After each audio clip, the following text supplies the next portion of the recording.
I want to welcome you all to this seminar on shaping your mortgage strategy in 2026. My name's Jacob Sullivan. I'm the Global Sales and Marketing Director of Arada London. And I have an esteemed guest on with us this evening, Richard Rinder, who is a co-founder of Novo Capital. Richard will be doing the bulk of the presentation. He'll take you through the current landscape and then his sort of view of how things are sort of shaping up, and then in the detail go into sort of the basics of mortgages, etc. And then we'll follow on with a little bit of a market overview, and then sort of common ways of making yourself or putting yourself in a better position to be able to get your foot on the ladder, and then of course where there are common mistakes or misconceptions in the process. So without further ado, we'll get cracking. So just a brief summary, a couple of slides just on Arada London. So I've been at Arada London for about 8.5 years. We were actually formerly Regal London for over 30 years. We've been building mixed-use residential developments throughout the capital. And as you can see, a few images of the sort of depth and breadth of what we build, from bottom left corner, 1 St John's Wood, to a sort of more of a refurb style in Kensington, the centre image. Bottom right, London Fields in Hackney, and then you have the top right, our Aldgate site in the City of London, and then one of our sort of main developments that we're still actually launching at the moment, about to launch the third phase in the centre at the top, is Fulton Fifth, which comprises about 876 apartments, as well as retail and also amenities. So we do a variety of different things across London, from commercial, residential, and also purpose-built student accommodation. As you can see on some of the statistics there, we have currently in our pipeline built over 4,000 homes, and going forward from today, including our sort of student portfolio, have over 16,700 homes in planning and soon to be more. So we're well versed in the intricacies of London, in the planning system.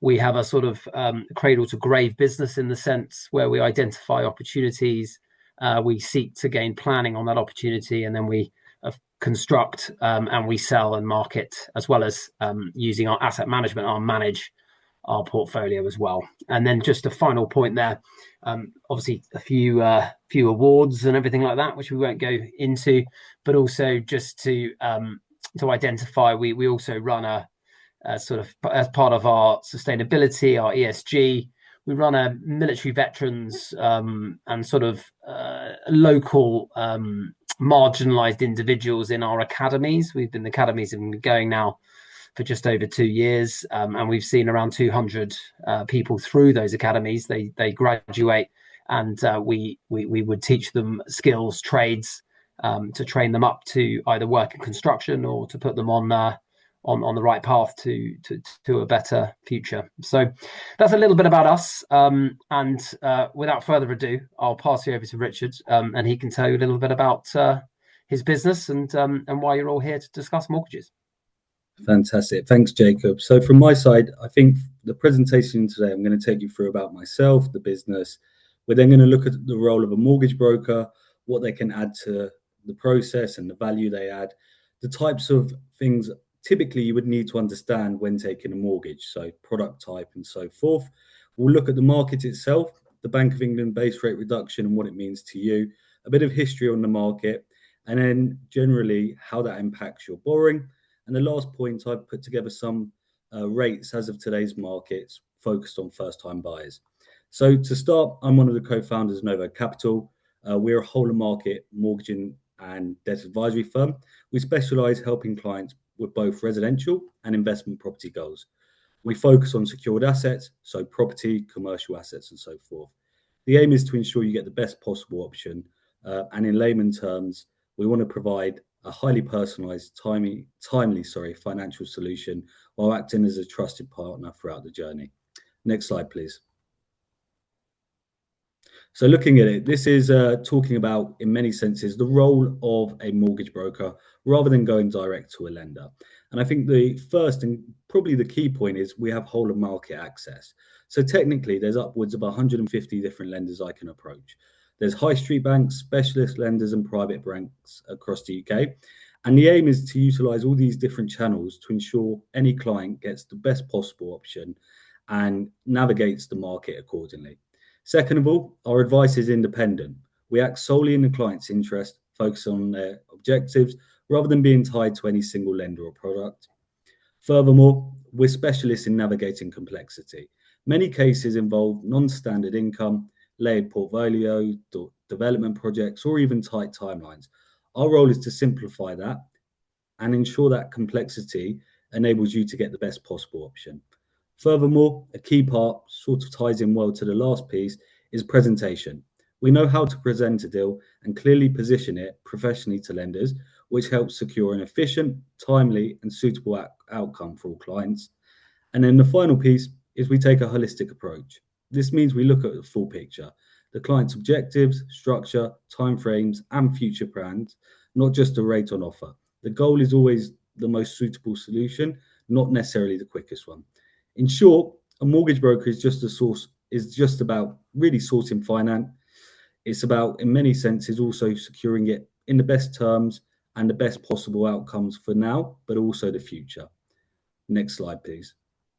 So I thought I would cover off some of the mortgage basics. I know often in these presentations there might be a bit of broker jargon, and it's helpful to actually break down some of the key things you're going to need to understand whenever you take a mortgage.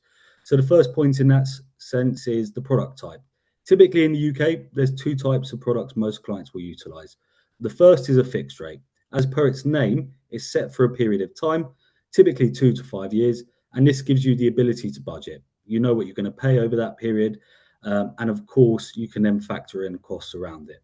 The negative of a fixed rate often is if rates drop, you're tied in, so you can't benefit from that reduction.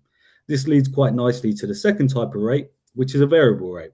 Now, a variable rate changes as per its name, and it normally in the UK tracks an underlying rate. So if we look at it, we're going to touch on the Bank of England base rate later, but often in the UK we have tracker rates that are variable, so they will follow the Bank of England base rate plus a margin. The benefit of this rate is if the rate reduces, your payments go down. The negative is conversely, if the rate increases, your rate can follow. So you don't have necessarily the ability to budget as well as say you do on a fixed, but of course you can monitor market better with that type of rate. Moving on to the second key component is loan to value. Now the loan to value, to break it down, is the percentage of the property value that is borrowed. This is simply calculated as the loan amount divided by the property value. So the deposit you're going to put in will define your loan to value. A relatively easy worked example, if you were to put down 10% deposit, you'd be borrowing at 90% loan to value.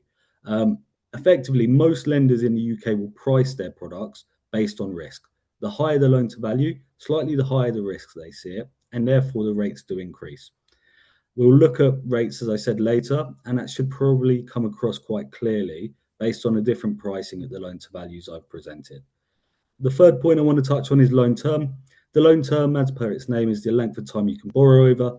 It's quite common in the UK that some lenders now can offer borrowing up to 40 years.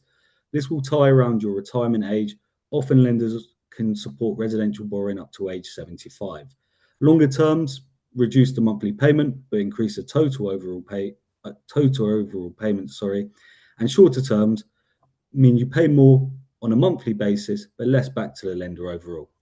And the final key point to consider or understand is the repayment type. Most first-time buyers will utilize the first, which is repayment mortgages. A repayment mortgage effectively sees each monthly payment made up of both capital and interest. If you sustain all payments throughout the term, you fully repay the debt. The second type that is utilized by some clients, but probably less common for first-time buyer, is interest only. An interest only mortgage, as per its name, you only service the interest on a monthly basis. This means unless you made overpayments, the balance will not reduce during the loan.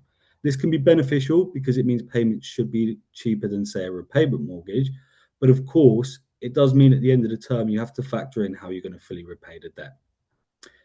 Next slide, please. So I thought it'd be quite helpful. There's obviously been relatively positive news as of December 25. Base was reduced to 3.75. But again, I wanted to sort of break down what is the Bank of England base rate, what does it mean, and a bit of history. So the Bank of England base rate is the foundation of borrowing costs in the UK. It's the rate the Bank of England charges commercial banks when they borrow money, and then this feeds through to clients, households and businesses. When the base rate changes, it directly influences mortgage rates, saving rates, loans and credit card costs. The bank uses the base as its monetary policy tool. By increasing or decreasing it, effectively, the Bank of England can control inflation, encourage or slow down spending, or support overall economic stability. It's important to understand how unusual recent years have been, I guess. If we look at it, I put together a 26-year profile of the Bank of England. So as mentioned, 2025 December, base hit 3.75, which is a positive outlook for the market. We'll touch on that shortly. But from 2008 to circa 2022, it was quite common to see base at a really low level. This was following the global financial crisis, where the Bank of England wanted to stimulate growth via borrowing and spending. Clients, in many senses, got used to base being at circa 0 to 0.75%. And in theory, what this meant is borrowing was cheap, mortgage rates were unusually low, and the average mortgage rate for a residential facility roughly was about 2 to 2.5%. This period was not historically normal, and that's why I wanted to present over a slightly longer term. If we look pre-2008, it was far more common for base to be closer to 4 to 5%. And where we are as of today is below that level. I think what we are looking at now is sort of a normal rate cycle and a return to typical borrowing rates. So we see base today is at 3.75. Some of the big banks are predicting 2 further cuts this year. And we're going to cover this shortly, what this means for you as a borrower. But really, if we get base back to the point of 3.25%, often we should see rates at a more normal level when we look at a typical borrowing pricing over the last sort of quarter decade. Next slide, please. So what does this mean? As mentioned, base hit 3.75. Inflation has started to ease, and we're hopeful to see 2 further cuts. The big banks such as Barclays, Coutts, Standard Chartered have all suggested we should probably see base at 3.25 by the end of 26. This signals a move away from peak interest rates and gives some relief to borrowers, particularly those on variable tracker rates. Changes to the base affect variable mortgage rates almost immediately and feed into fixed rates more gradually. This will, of course, mean cheaper costs for clients, rates reduce, less costs on your mortgage, less costs on your wider borrowing, and thereafter, filter on to more confidence because people will look to borrow. A further point I think is quite important is lender innovation. So I touched on it. We did hit higher levels of base over the last few years. Rates were slightly higher, and what this enabled was lenders to look at things in a slightly more creative way. At the end of the day, banks are businesses. They still have the same targets. They still had to lend money. So what that enabled was effectively more innovation. So some lenders now can offer higher income multiples up to 6 times income. Other lenders can, in many senses, look at things at higher loan to values. And we'll touch on one point, I guess, is just looking at the number of products across the market. As of today, there's over 25,500 mortgage rates across the entire residential market. And I think that's sentiment as to how much borrowing there potentially is and how many ways in which you can prepare and factor in to achieve the best rate for yourself. The last point I've touched on a bit, but better affordability enables you longer term to reduce your monthly outgoings. In an ideal sense, pay less interest on the mortgage itself, and thereafter build equity in the property quicker. Next slide, please. I suppose this is the interesting part most people tune in for. I thought I'd put together some rates as of today market. So these are residential rates that are available for first-time buyers on a outline property of about 450,000. If we look at option 1, it's a 90% facility. and that would therefore see 10% deposit. And I've presented all of the borrowing over 30 years on a repayment basis. So the market leading rate as of this morning was a 2-year fixed at 90% at 4.06%. If we then look at that over a 30-year term, that would equate to £1,952.37 a month. Moving on to the next range of pricing, it would be 85%. So 15% deposit, again, over a 30-year term, with a 2-year fixed rate at 3.75%. Payments on that facility would be £1,776.04.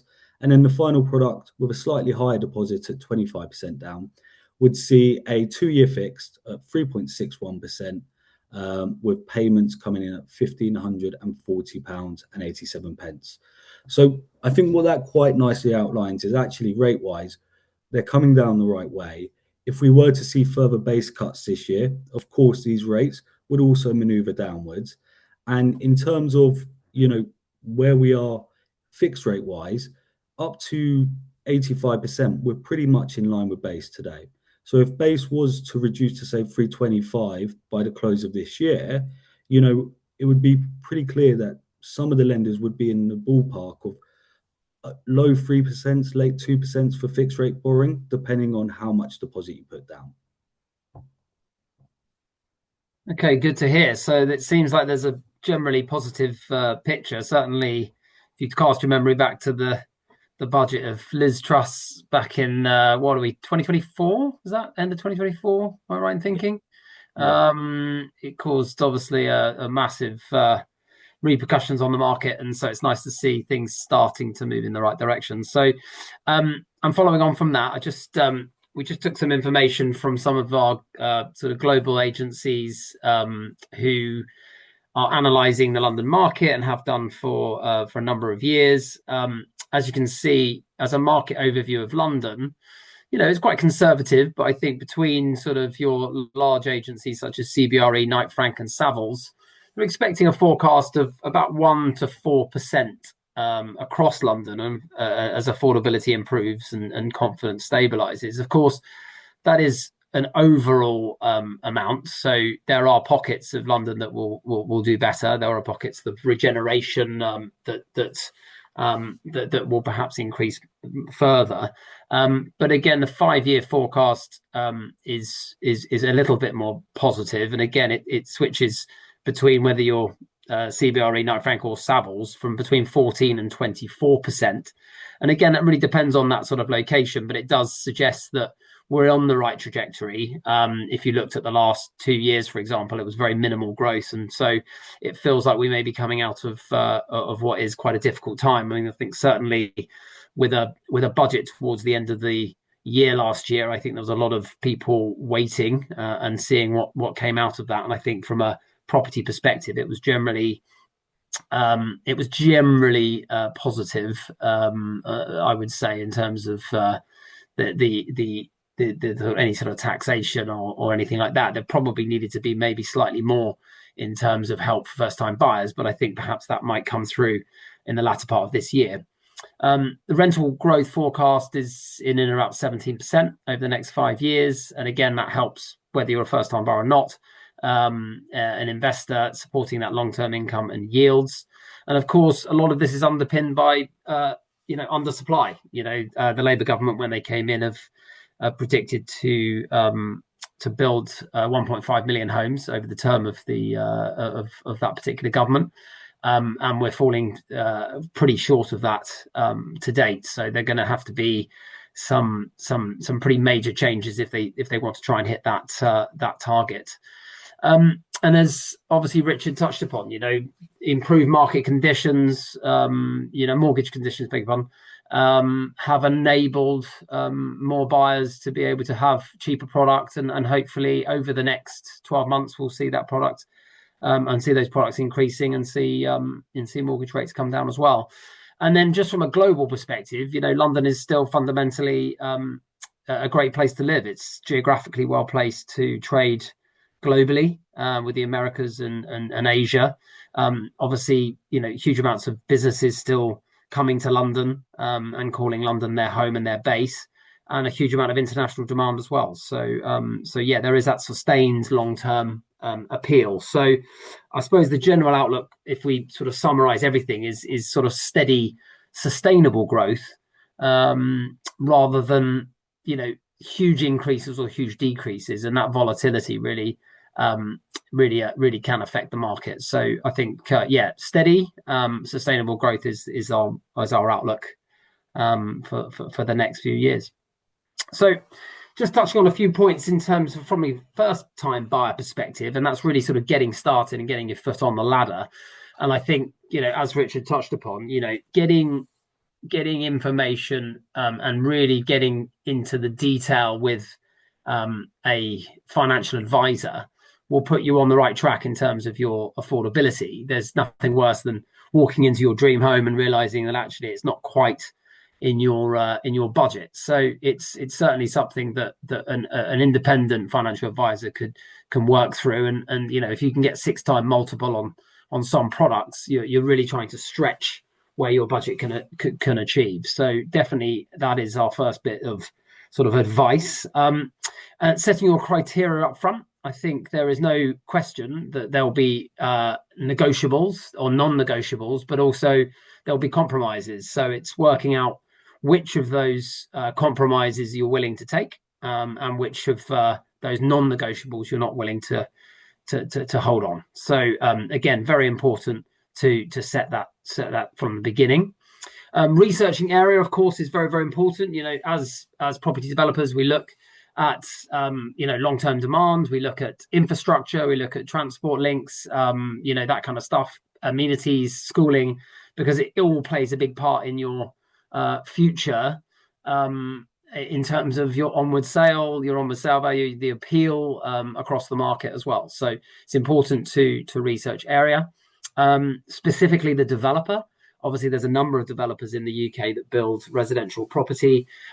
So take a look at what they've built before. Have a look at their reviews, that kind of stuff. Really get into the detail of the quality, and ask those difficult questions to the developer. What's their vision for the development, especially if it's perhaps off plan. Of course, if you can actually walk into a property, touch and feel it, you have a lot more confidence that what they're building is what they say they're building as well. So really scrutinize that developer and make sure you're buying the right product. And then understanding your deposit strategy. I mean, I think, as Richard alluded to in the slide prior to me speaking, just a small change in deposit increase will enable you to mean your monthly payments are much, much lower. Your rate is better. And overall, your finances will be better off. I think there are schemes out there, be it sort of lifetime ISA schemes and stuff like that, which will help. Government will pay for every £100 you put into the lifetime ISA, they'll top that up by £25, 25%, with a maximum of £4,000 in per year. They'll top that up by £1,000. So it's making sure that your strategy is there and that you think long term, and that you can maximize that deposit. The bigger the deposit, the lesser that monthly repayment, and the lower the interest rate that you'll get. Next slide, please. Okay, and then just finally, before we move on to the Q&A, just first time buyer misconceptions really, and just where the cost of buying a home and cost can come at you. And that's everything, not only the cost of the property, of course, your deposit, but of course also legal fees, surveys, stamp duty, big part of that as well, furniture removal costs, land registry and services. So ultimately, using a good solicitor, I think, will enable you to have the right information at the right time. They'll be able to guide you on that process. Most solicitors will be able to give you a full pack of information detailing your costs, ultimately, that you don't have anything hidden and nothing comes at you where you're not expecting. So, but choosing the right solicitor on that path will help. And of course, choosing a solicitor with the expertise and knowing the development, knowing the product, will enable that process to be a lot easier and a lot smoother. I touched upon the lifetime ISA, obviously a great scheme that can help over a number of years. It's from, I believe it's from 18 to 39. You can pay into a lifetime ISA. It is primarily for property, but of course, if you don't want to use it for property, you can actually take the money when you're 60, tax free. But if you're using it for a property for your first time purchase, and it is only for a first time purchase, it applies on properties up to 450,000. So you just need to be quite careful because there are penalties if it's not used for that purpose. But if you can imagine that you're putting in perhaps up to £4,000 per year, they'll top that up £1,000, and that can continue until you're in a position to have a deposit that can then go towards your property, albeit under 450,000. There is a school of thought, and there's a lobby to the government at the moment to increase that amount, increase the amount of the property value, and potentially increase the amount of gifted as well. So one to watch on that front. And then the final point really is just failure to consider the long-term resale. So it's just, again, sort of similar to the point on, finding the right property. It's also looking at that final, where's your sort of resale out? If you're moving on from that property, you're looking to spend a period of, say, 5, 6, 7 years in that property. What will that look like in 5, 6, 7 years? What's that sort of value going to look like based on that location, the amenities, that demand for that area? Of course, if you buy in an area with a huge amount of redevelopment, a huge pipeline of properties coming to the market, you could probably expect it to be slightly tougher to sell that property based purely on supply and demand. So it's looking at that. It's looking at potential infrastructure projects that are coming in, and other stuff outside of that beautiful home that you found. What else will keep that demand coming for a number of years? That's really the sort of gem when you walk into that property, is not only is it fit me now, but is it going to work for me in the future as well? Okay, so we've reached the end of this part of the presentation. We're opening ourselves up to some questions. I'm just going to pop open the Q&A here. Right, I've got a first question here, and it's for you, Richard. So, are there such things as 100% mortgages, and are they worth exploring over a standard mortgage? Really good point, and quite current, shall I say. So in the last sort of 6 months, 2 lenders have put together outline products for 100% borrowing. And in theory, they are potentially workable for the right client. I think a lot of what we've discussed this evening is about preparing, doing research, and ensuring you tailor anything to you. 100% facility as of today, the rates are typically close to 6%. So if we compare that to my slide where the 10% deposit got you to 4.06%, you're really paying for that borrowing. So my advice would be, is it worth it? Does it make sense for you right now or long term? Because often the lenders who do offer it, what they do is provide a 5-year fix. So it's not like the rate's going to track the market. It is currently high and will realistically be locking you in for a mid to long term. So my thoughts are, for the right client, yes. For most clients, if we can find more deposit or work with slight deposit increases, it should prove far cheaper and beneficial for you short and long term. Okay, good. Thank you for that. I've got another question actually just come in. Applying for a remortgage while between jobs. Okay, so it's a really good point. A remortgage, I assume it's on a residence, right? Any borrowing on a residence is deemed regulated, so it's based on income and expenditure. Now, if you're moving jobs, lenders can look at things pragmatically. If you have a new job offer in place, sometimes they can utilize that within 3 months. If you're slightly in between jobs and you haven't found one as of yet, most lenders, from the first time you purchase a property, underwrite it throughout the term. So whilst you might take a 2-year fix, they underwrite the entire mortgage for the 25-year. So if you're in between jobs and you've not got one lined up, technically your lender is obliged to give you a product transfer if they're still offering borrowing without underwriting, so without looking at documents. So they underwrite the risk day one, If you don't have the ability to provide affordability, they can then provide a product transfer, which means you get a new rate based on their range as of today.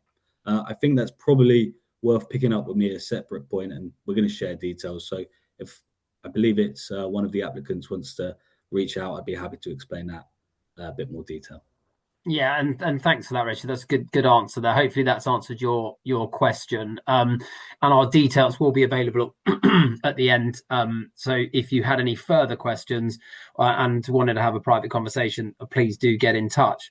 I've got another question here. How soon can I lock in a mortgage rate, and for how long is it valid?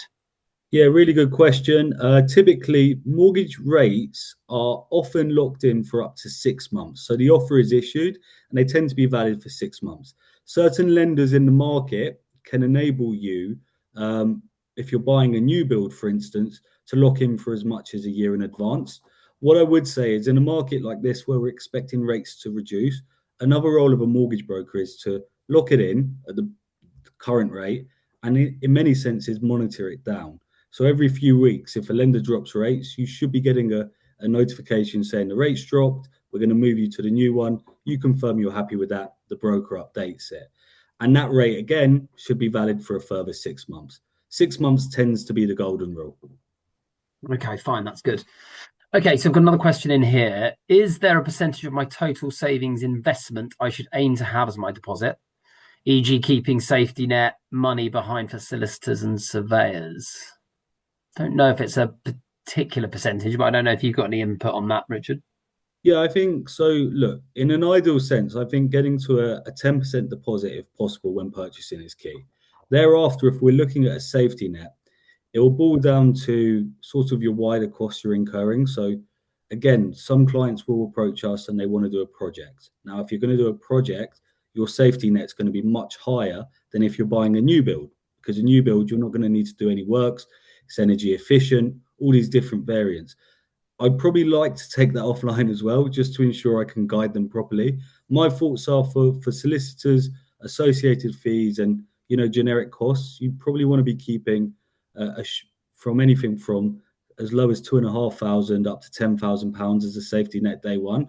But again, it depends massively on the property and the situation. Yeah. Okay. Good.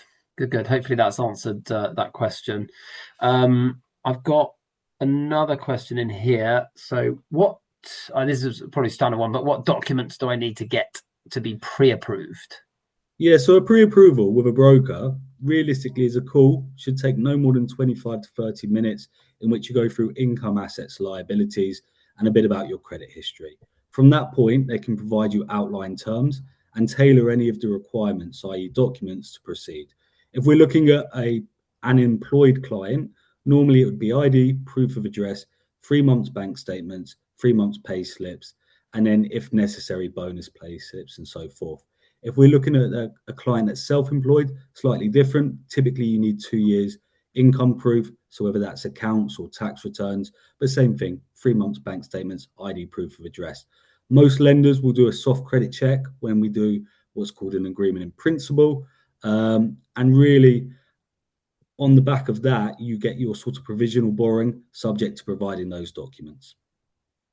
Okay, good stuff. Well, so look, I think overall, look, and I want to say just thanks for your time, Richard, and thank you for everyone who's come on and for everyone who's answered questions and stuff like that. Look, I appreciate every person's situation is different. Everyone has different circumstances, but the reason for this is really just the light touch on borrowing, really, but of course there's more complex cases. So Richard's obviously on hand to be able to take you on a sort of private conversation to discuss that further, and likewise myself, in terms of just trying to get you a fit for a property in London, and how myself or my team can sort of help you with that. There's, as I touched upon with the lifetime ISA, there's a variety of different options out there, whether it's a lifetime ISA or rent to buy, that kind of stuff. I mean, ultimately, it's all there to try and get yourself on the ladder and to secure your sort of first home. But that's it, I suppose. Right. And anything, but I thought I want to say thank you very much, Rich. And and thank you everyone for coming along. No, thank you very much. Appreciate it.